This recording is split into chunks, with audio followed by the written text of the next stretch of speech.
What do you care about? Raise a hand, how many people actually ask this question on a regular basis? Yeah. For those of you who do, that's amazing. It's a lost art.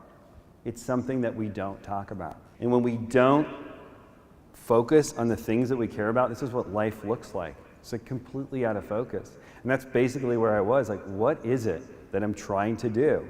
I knew I wanted, forgotten, that I really wanted to make a big difference in the world. So the question is, like, how did we get here? What was it that got us that we do not spend our lives every day focused on those things that we care about, but instead something else? What we've done is we've learned how to sacrifice. What we learned is, let's put off purpose. For what? I don't know. Put off family. Put off our health. Put off our happiness. I deserve it, but not now. And do you know what happens when you spend, or when I spent my whole life sacrificing, putting off the things that are most important to me? Is I start to get into this fake world of what's real. Call it fairyland. Here's that chart again. I hated this chart because it was so true, and it was killing my cynicism, which is something I spent a lot of money and time on. And so what were those conversations, and what was the breakthrough that I needed to make? I really had to get clear and specific.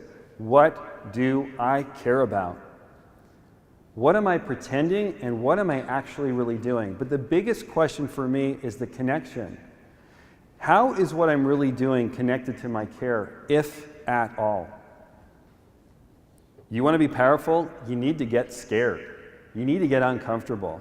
You need to look at the truth that's happening to you in your profession, and you need to get real and do something about it. You know what I really care about? I really care about nature. I really care about being outside. And I wasn't doing that. My office is on the beach in Del Mar. I see the beach, and I never went down there. And so what I did is I kind of put that 5-year-old person back inside of me. And what I did is I wrote my good life. And if I can read it, I'm going to share it with you right now. And I got really, really explicit. This is what I cared about, with absolutely no chance that this thing was actually ever going to happen. But I took a risk. So I wrote this. It was actually a little bit longer. I want to share with you. I wrote, I am connected to the woman I adore. We are intimate.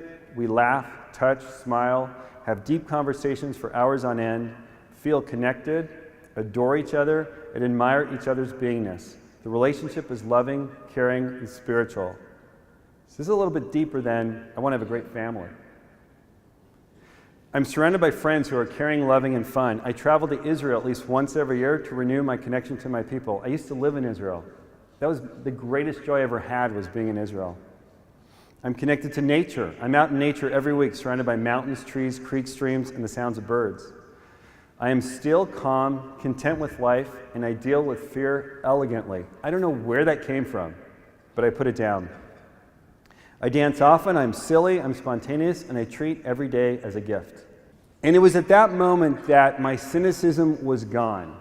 My fear I had faced elegantly, and I decided to take that good life and focus on it every single day.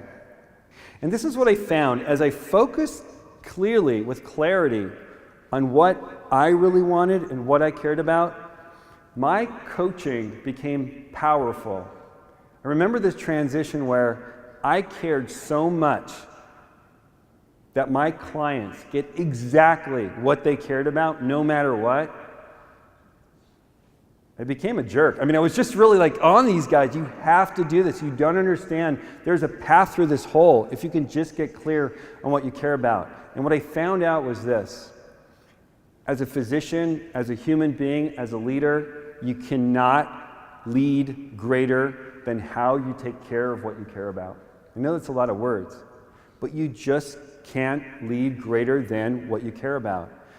If you do not live according to the things that are most important to you, everybody smells a rat. And when you are a stable force and centered on what the most important things are to you, which you have to get to, you have to ask those questions, and you have to get clarity, you can do anything.